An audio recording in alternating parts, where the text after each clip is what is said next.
بسم اللہ الرحمن الرحیم۔ ارشاد نبوی صلی اللہ علیہ وآلہ وسلم۔ اے اللہ میری تمام خطائیں معاف فرما دے۔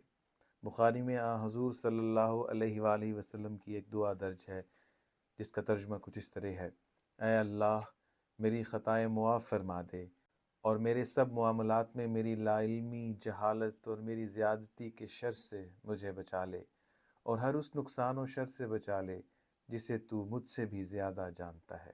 اے اللہ میری خطائیں بخش دے، میری دانستہ، نادانستہ اور از رہ مزاح کی ہوئی ساری خطائیں مجھے بخش دے کہ یہ سب میرے اندر موجود ہیں، جو خطائیں مجھ سے سرزد ہو چکی ہیں اور جو ابھی نہیں ہوئیں، اور جو مخفی طور پر مجھ سے سرزد ہوئیں اور جو کھلم کھلا میں نے کی، وہ سب مجھے بخش دے۔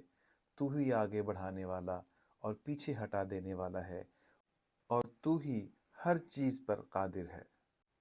بخاری۔ الفضل انٹرنیشنل، 19 اپریل 2023، صفحہ 1، آواز ابو ہاشم۔